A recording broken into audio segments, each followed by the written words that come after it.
SuperTalk Mississippi Media production. State Treasurer David McRae is returning record amounts of money to Mississippians, whether it's through the College and Career Savings Program or the hundreds of millions in unclaimed money awaiting your claim. Treasurer David McRae says get your applications and claims in today. Treasury.ms.gov. I'm Steve Azar, and I'm on the other side of the microphone, meaning I'm asking the questions this time, and oh, have mercy for the airwaves. I spent 20 years in Music City, wrote and made some hits, traveled the world, and then moved my family back to the birthplace of American music and where the magnolia trees prosper. And now every time I put my feet on Mississippi soil, when I'm off the road, well, I'm at peace. On this show, it's all about hearing the stories straight from the mouths of the friends I've made along the way, their journey to success. Heck, there might be someone on, I don't even know, but you know how us Mississippi types are. We tend to take well to new company. In a Mississippi Minute, all 60 of them. I'm Steve Azar. It's just like that muddy river, moving slow. Ain't no worries, it's how life goes, baby.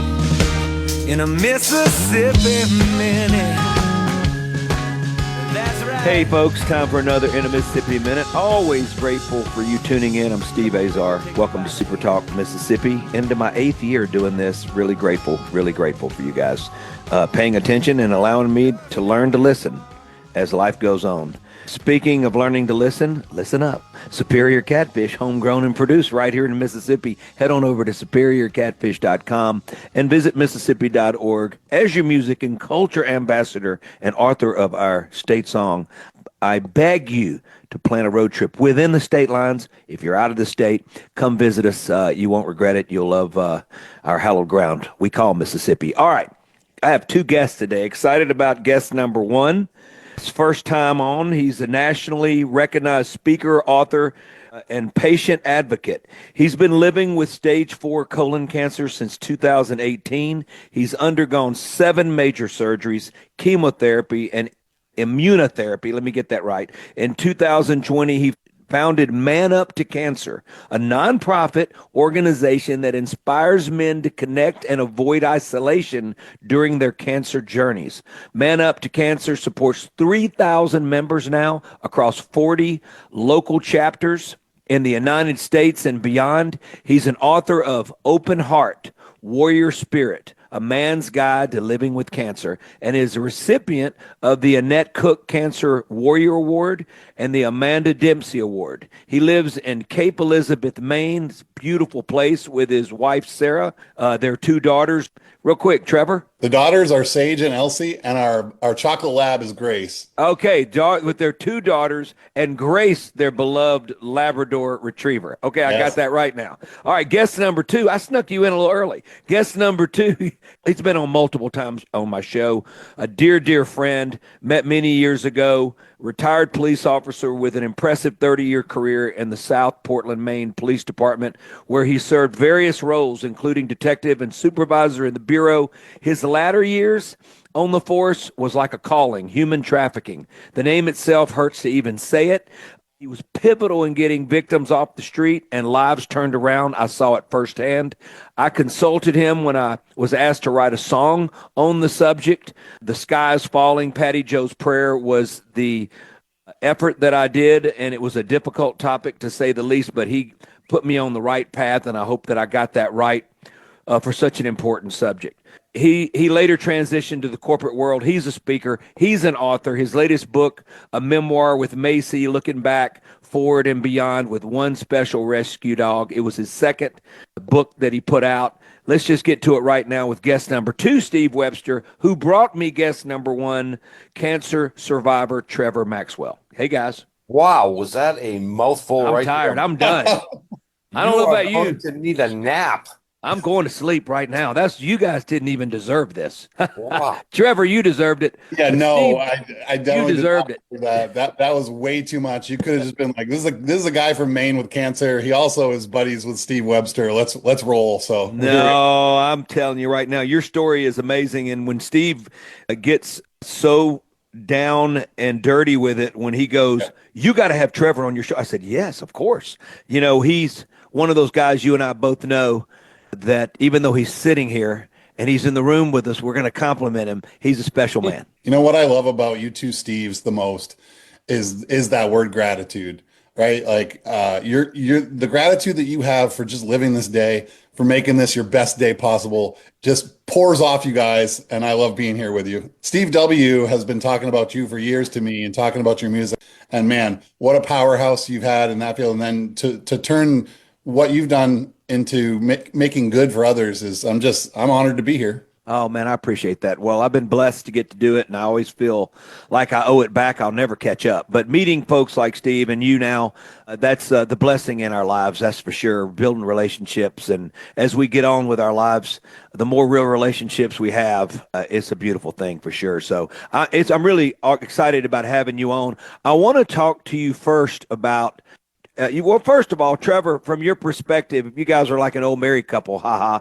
Yep. No, how did you guys get to know each other? Yeah, so I was working as a newspaper reporter here in Portland, Maine, and Steve was a detective, I think at that time, in South Portland, Maine, right across the bridge. And I was covering I covered the courts and crime, and so I would have to cover a lot of the cases that Steve would, bring to court, and some pretty rough cases too. And he just struck me right away. That was a professional relationship we had, but man, when you talk to the guy, he was the kind of guy I wanted to be, in that there was never any BS with Steve Webster. He was going to tell it to you straight. He was going to tell you what the truth was from his perspective. And there was never any filter. And I think that rubbed off on me over the years, but that's how we got to know each other. And then he ended up writing a book about his experiences, and I was honored to be able to help him a little bit. Steve Webster is an amazing storyteller, but he wasn't the best writer when he first started writing. He had thousands upon thousands of pages that just needed to be, condensed a little bit. And, but since then, I mean, anything you put your skill and your heart to, anything you put your heart to and your time to, you get better at. And Steve, not only is he a great storyteller, but he's also a great writer as well. Did you always, want to be a writer, Trevor? Yeah, absolutely. Growing up here in Maine, I wanted to be a writer. I went into journalism. That's what I did for many, many years. Then I did communications, and until I, got diagnosed with stage 4 cancer at age 41. Was it cancer that finally made you write your first book? Drove you to that? Yes, absolutely.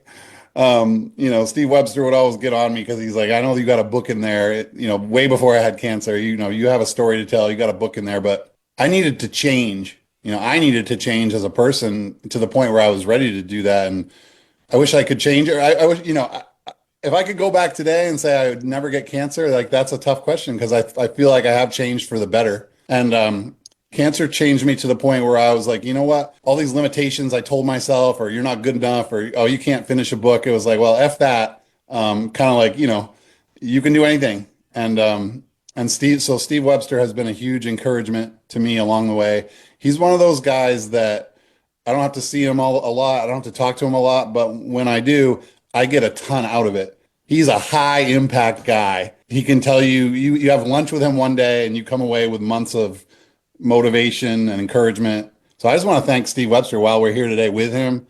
Steve, thank you for being my friend, for encouraging me when I doubted myself.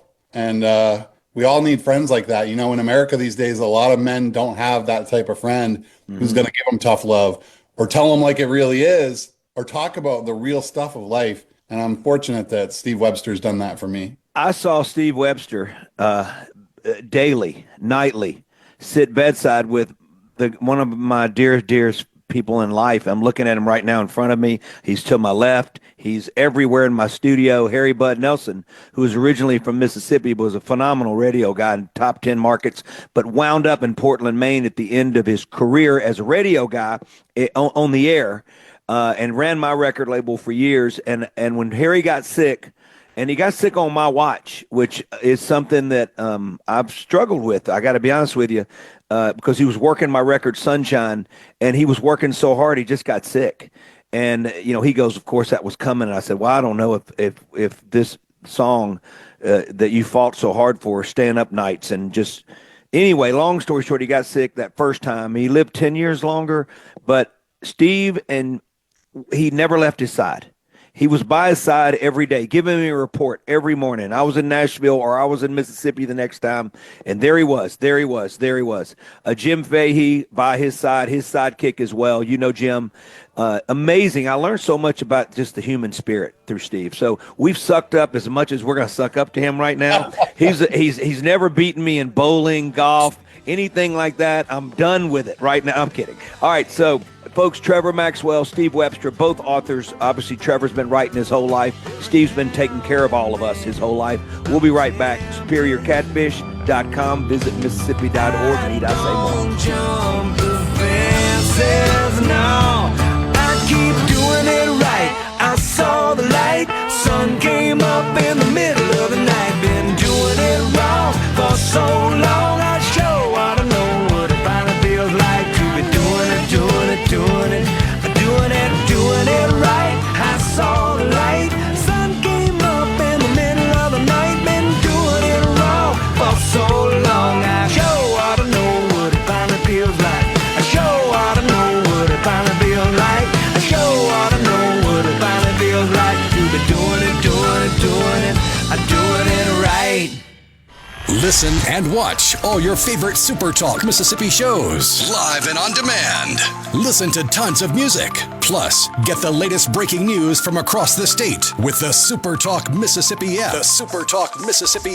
Download the SuperTalk app on your iPhone or Android device now for free. Just search SuperTalk Mississippi in your app store on your mobile device to get everything Mississippi all in one place. The SuperTalk Mississippi app. Get it now. Up next at...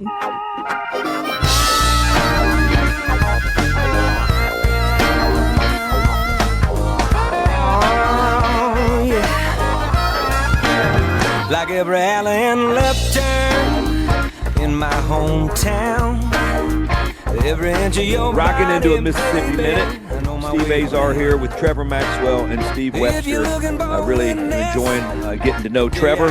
Known Steve for 1,000 years. He's the centerpiece to both of us now, so we're going to get through this interview hopefully properly and accordingly. But before, Superior Catfish is homegrown and produced right here in Mississippi. And there was a box delivered to Steve Webster's place in Florida. Tell us a little bit about how that's worked out, how it's been in his skillet, how he's been cooking it. And visit Mississippi.org. You want to cook up a road trip? Come on, visit us. Steve, first of all, Superior Catfish, was it great? You know, I can't say enough great things about Superior Catfish. As we said last time, I didn't know who the heck they were, but I love them now. I just love them. The meat was so fresh. What? And they were kind enough to send me a little coffee mug and a baseball hat. Oh, my God, you got the those whole people- gift packet. I did. I mean, Well, that's they totally really special. spoiled me. So people out there listening, I don't care if it's 5 or 500,000. Superior Catfish is the way to go. Well, there's 500,000. Don't be saying 5. I wish they had a Superior Lobster house. That's all I've got to say. You guys, come on. Let's dig into this. Trevor, you find out you have cancer. That's a tough deal. How did that change you, that moment? And then as this journey went along in your recovery and everything that you've been, how you've been recovering, how has that changed you from day one and where you are now to the person you were before you found out? Oh man, we're gonna have to make this an overnighter on that one, Steve. But let me just say this to anyone listening in your audience before I even get into my story: is that cancer is hitting younger people more than ever. All types of cancers, especially colon cancer. So colorectal cancer, which is either colon cancer or rectal cancer. A person born in 1990 has 4 times the risk than they used to have for a person born in 1950. So, I was 41. People in my Man Up to Cancer group were in their 20s, 30s. And also this, so people are getting colon cancer younger. And a lot of us and a lot of these guys don't have red flags. Like colon cancer isn't just for people who, eat bad or have bad lifestyles or don't take care of themselves. It's hitting healthy people. So I just want to start with this. If you have any symptoms of colon cancer, if you have blood in your stool, if you have persistent abdominal pain, if you have persistent fatigue, go talk to your primary care physician, talk to your doctor, say, hey, I got this stuff going on. I need to get checked out. That's at any age. And also, if you have a family history, you got a family history of colon cancer, talk to your doctor and say, what can I do to screen? Because there's more screening options than ever.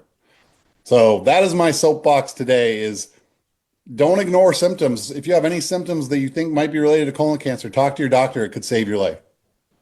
I know RFK, and I met him many years ago at doing a charity event together with our kids in Colorado. Yep. And I know that he's on the prowl. I know I've got a lot of doctors, friends of mine, who have felt the same way about what's in our food. So you're talking about younger and younger and younger being susceptible to something that may not even be a genetic thing as much as it is. Is it possibly you feel if you become so involved in understanding this disease that you've had to battle? I mean, do you feel like that has something to do with it? Yeah, I mean, my thoughts are, so for me, I do have a genetic component. Turns out I have this thing called Lynch syndrome, which makes me more susceptible to cancer. But I didn't know about that before. And turns out my grandparents had it, but they didn't get colon cancer until their 60s or 70s. So something happened with me where I got it way younger. But then for others who don't have that genetic piece, it's just kind of like there's no rhyme or reason to it. There's a lot of theories out there, toxins, right? Especially looking at food sources. What is in that food, right? And what's different now than it used to be back in the 50s? Other toxins, the things that are in our lives all the time, whether it's furniture, things in our houses, plastics.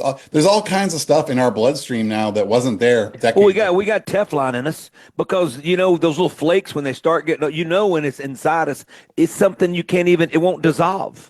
I mean, so there's so many things that the FDA, don't get me FDA started right now. There's been plenty of things that's been released to the public that should have never been released, and that's caused health problems. But you raise a really important point, because when I talk to people about this around the country, I always say, that we're spending tons of money trying to do screening and trying to do treatment. We need to be investing in answering the question of why. Exactly. Why are young people getting colon cancer with no other red flags? Why are they dying and leaving their young children behind? Why are people dying in their 20s, 30s, 40s when this wasn't happening before? And you don't see a lot of people trying to answer that question, Steve. So you are a changed man when you find out. Yeah. Do you lay in bed the day you find out and just lay there? And like when you start thinking about, I don't want to leave the love of my life and my kids, the loves of my life. Yeah. I mean, what goes on in your mind?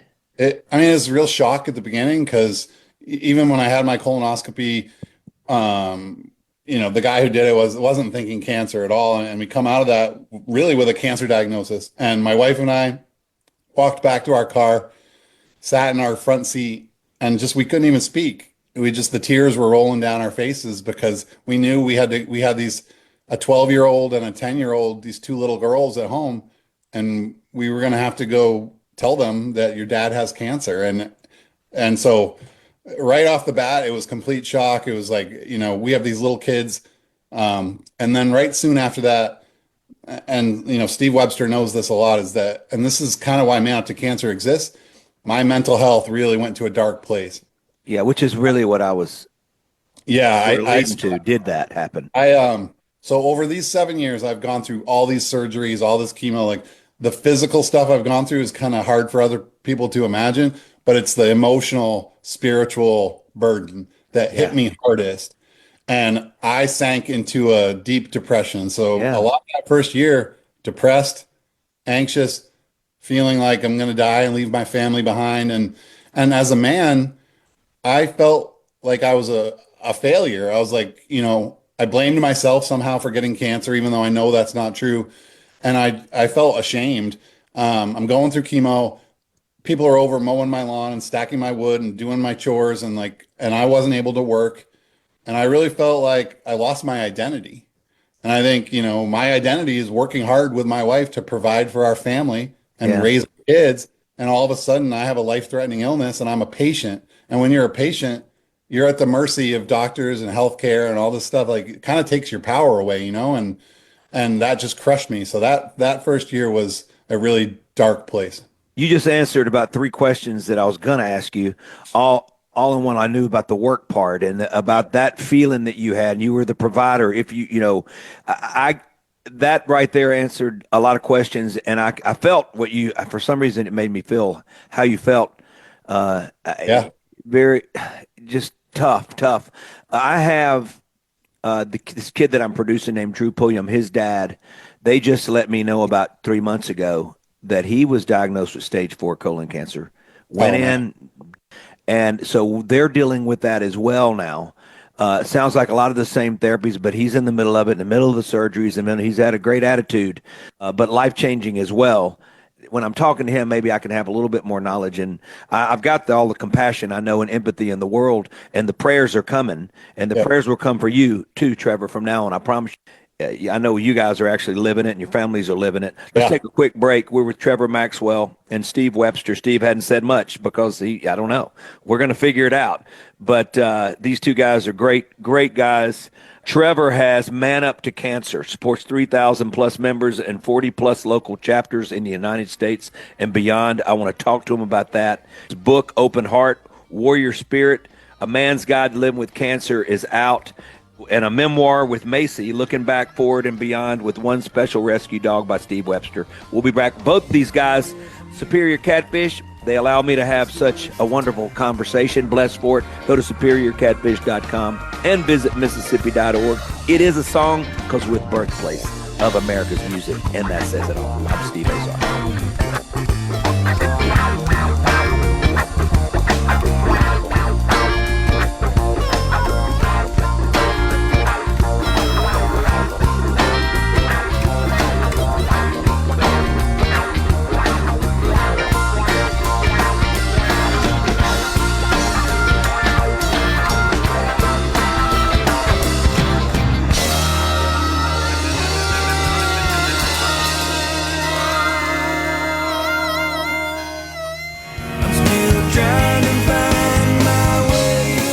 $20,000 available for first-time home buyers.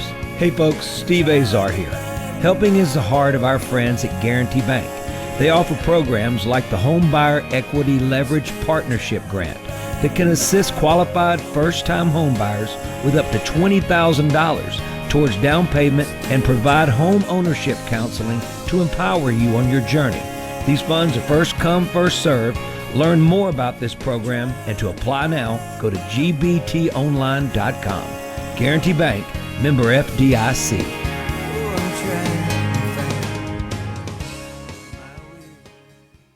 Listen and watch all your favorite SuperTalk Mississippi shows live and on demand. Listen to tons of music.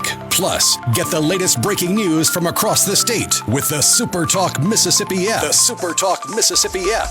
Download the SuperTalk app on your iPhone or Android device now for free. Just search SuperTalk Mississippi in your app store on your mobile device to get everything Mississippi all in one place. The SuperTalk Mississippi app. Get it now. From the sea. In a Mississippi Minute with Steve Azar, right here on SuperTalk Mississippi.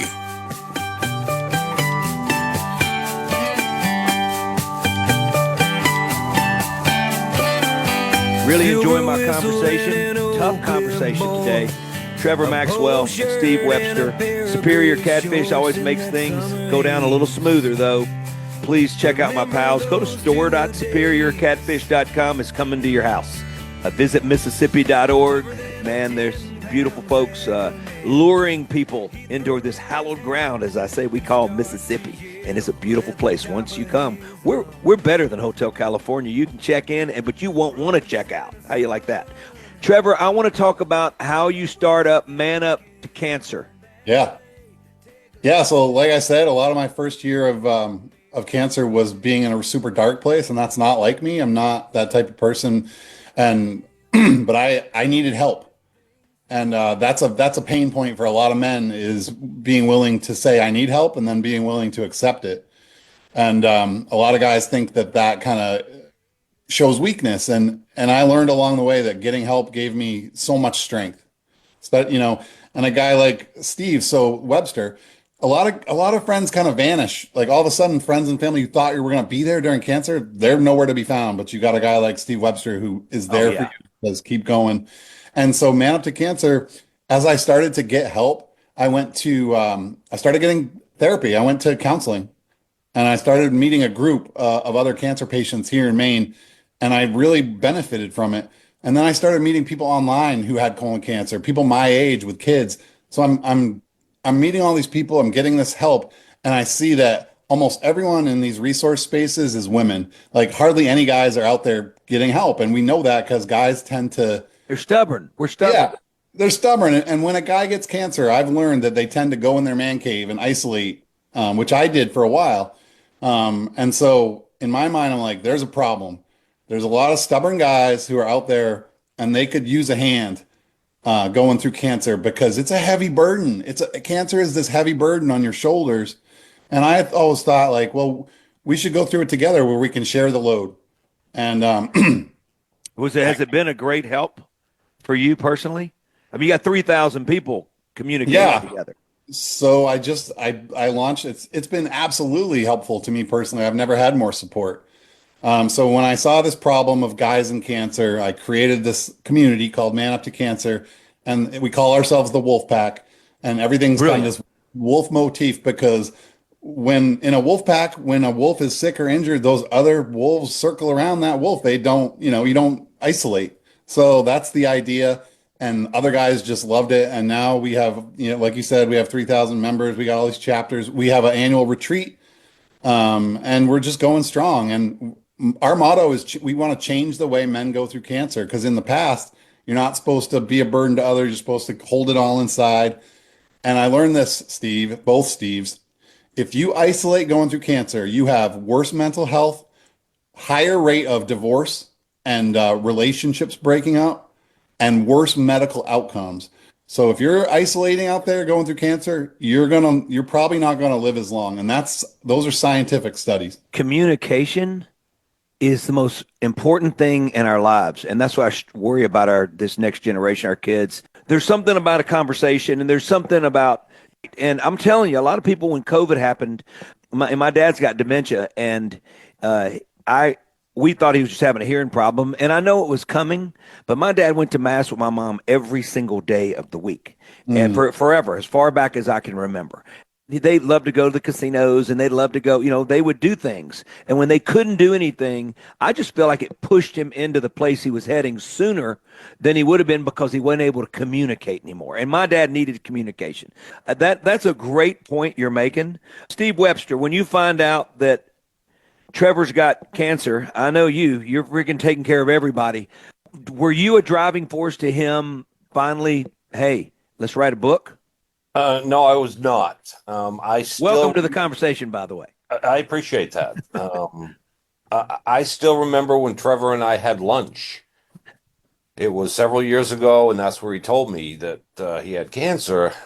And there was no doubt that he had been down because I've known Trevor for years. But like he said, we don't talk every day. I think our relationship is built on respect and mutual admiration, and I've always respected the heck out of him. But when he told me that he had been down in the dumps, but he was rising up from the ashes, and he was going to form this Man Up to Cancer, his eyes lit up. And I knew then, I said, he will succeed. And the fact that he has over 3,000 members now, I'm not crazy, Trevor, but man, if one good thing can come out of this interview here is let's get a group going in Mississippi. Yes. If there isn't one, you need one. We don't have one here. Damn state. I don't think so. Oh, I don't think we have one yet. Maybe we're talking to a couple guys, but we need to get something going. And that what does that take to get it going? Usually it's just a cancer patient or someone or a guy who's been impacted by cancer to get in touch with us and say, I want to get guys going here in Mississippi. That's pretty much it. And we'll work with them to get a group going. And what a local chapter does is just lean on one another. And sometimes if you're close enough, maybe you go get coffee or go get a meal, or you do a Zoom call if it's like a spread out state.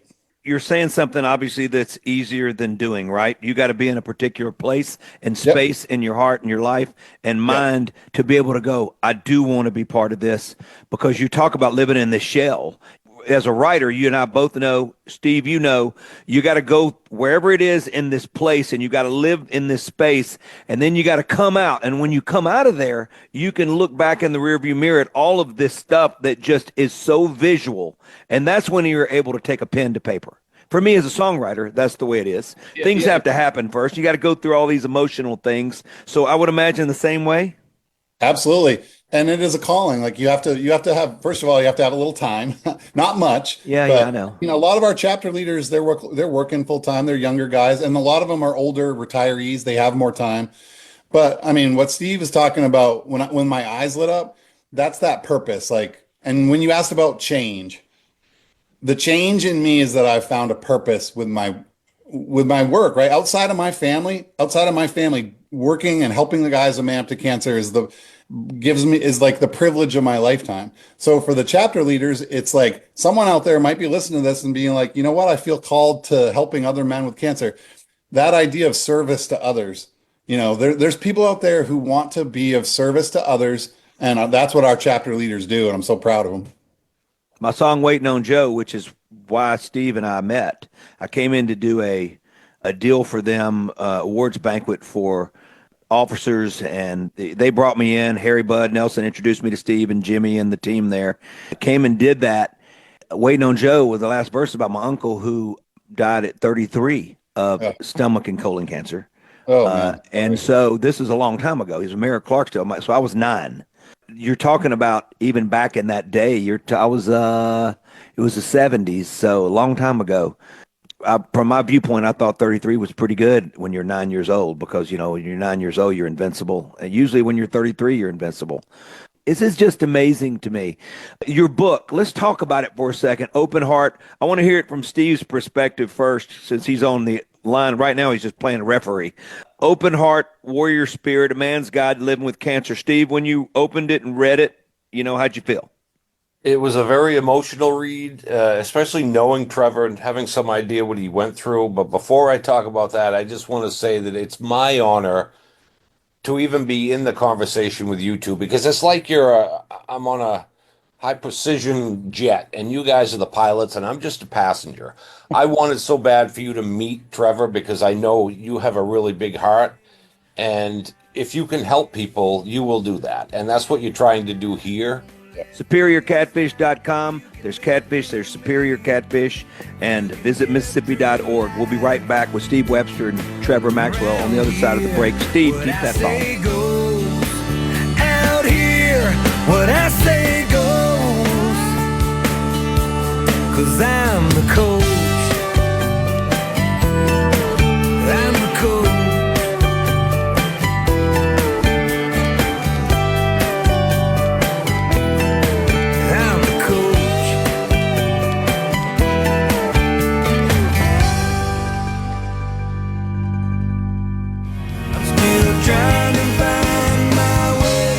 Up to $20,000 available for first-time home buyers. Hey folks, Steve Azar here. Helping is the heart of our friends at Guarantee Bank. They offer programs like the Home Buyer Equity Leverage Partnership Grant that can assist qualified first-time home buyers with up to $20,000 towards down payment and provide home ownership counseling to empower you on your journey. These funds are first come, first served. Learn more about this program and to apply now, go to gbtonline.com. Guarantee Bank, member FDIC.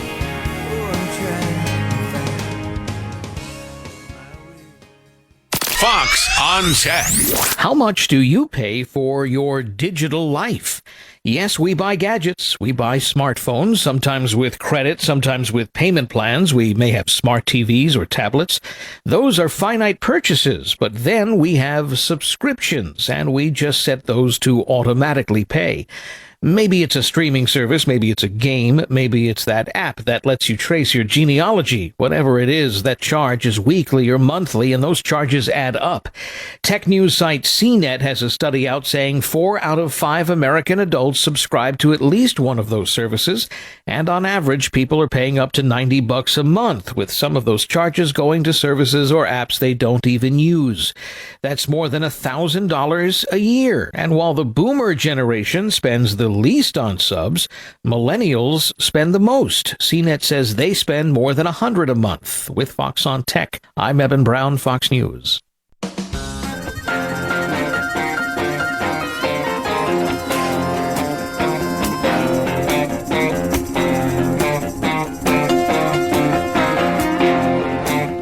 SuperiorCatfish.com. There's catfish, there's superior catfish. The math always adds up. Come on, it's going to be on your plate. In no time, go to store.superiorcatfish.com and visit Mississippi.org. Man, oh, we are the birthplace of America's music. Does that say it all? Inspired the world. Even my dear friends. Now, well, one really dear friend and one about to be a dear friend both from Maine. All the way up in that beautiful part of the world on the Atlantic. It's just gorgeous. Talking to both Trevor Maxwell, founder of Man Up to Cancer, and the author of Open Heart, Warrior Spirit. My pal, detective, retired Steve Webster, dealt with human trafficking at the end of his career, made a huge impact on so many. I saw it firsthand. It was the most moving thing, one of the most moving things I've ever seen. Victims that were saved from it. He's a true hero. His book, A Memoir with Macy, his latest book, Looking Back, Forward, and Beyond with One Special Rescue Dog. Check out both of their books. Steve, continue on right now where we left off. I think that Trevor's book is outstanding. Anybody that has cancer or even a caregiver should read it. A lot of valuable information. He really opens his heart, as the title will suggest. But my main focus for connecting you two guys is, you said it earlier, Steve, the older we get, it's about developing the real relationships that we want in this world, not the fake ones. As an entertainer, writer, you deal with a lot of fake people, right? Well, yeah, you run from it eventually, but you can't. At some period in your life, the ones you don't feel good about, for some reason, you got to have them in your life. They don't work out in the end, but you just have to deal with it. Yeah. But yes, the answer is we pick them now at this point. Absolutely. I think we've earned that right. Yeah. And I have this sinking suspicion that I said, Trevor and Steve, they're going to hit it off. I mean, I just know they will. And I don't like Trevor at all, just FYI. Well, he probably doesn't like you either. Yeah, this is really tough for me. But moving forward, in the back of your mind, Steve, you're always going to be saying, how can I help out Man Up to Cancer? Yeah. Trevor, that's just the way you are. And like I said, my goals at this point in my life are very simple. If you can help one or two people, and I know you have a fairly large audience down there for some reason. I haven't quite figured out why yet, but good for you. Now the truth. Now I feel comfortable. Now I'm feeling pretty good. Keep it coming. Imagine if I'm sure that Trevor will give all the information out for Man Up to Cancer, the website and all that. But imagine if just one person reaches out and says, I listened to that and I really want to get involved. Yeah. All of this is worth it. That's the way I look at it. That's how you grow a grassroots campaign, which is what he has done. It's the solid work that Trevor and his other folks put in. He doesn't do it all by himself. Nope. You got 3,000 people in 40 states right now. That's amazing. And you're talking just over 5 years. 5 years. Okay. Yeah. All right. Well, that's amazing. That's amazing. How do people come aboard to Man Up to Cancer? Yeah, it's super, super easy. manuptocancer.org. That's our website. And anyone impact. So if you're a guy and you're a cancer patient, survivor, or if you're a caregiver, if you're a man who's a caregiver to someone going through cancer, all you got to do is come to our website, click on the link to join. Our programs and services are always free. You can hop on our platform and you get 24/7 peer-to-peer support, retreats. We got chemo care backpacks and we got the local chapters. So it's a movement. How are you raising money for backpacks and all that if it's free? Yep. So that's a great question. We get about 2/3 of our funding from corporate sponsors. So shout out, they're on our website too. Shout out to all of them. And then 1/3 comes from grassroots donations. So there's a link on our website to donate. We get $5, $10, $20 from people who want to support our mission.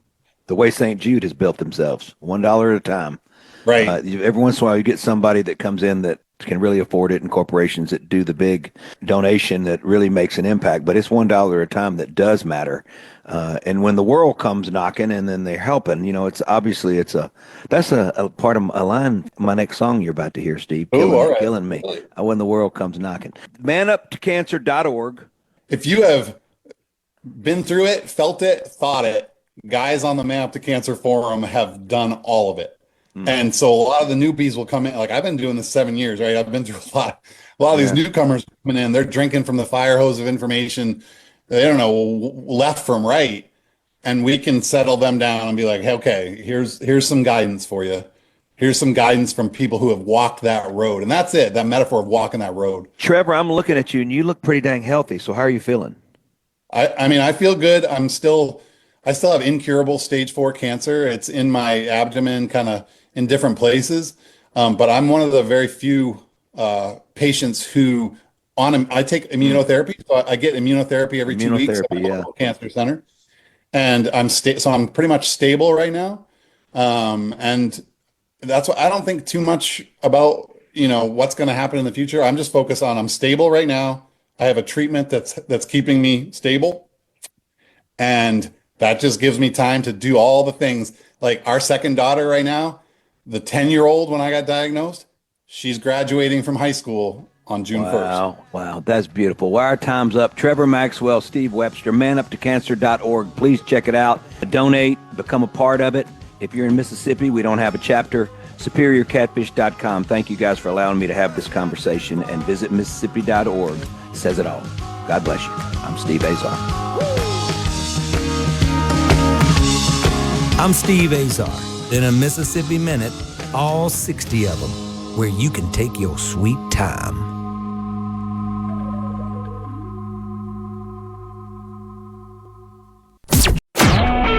A SuperTalk Mississippi Media production.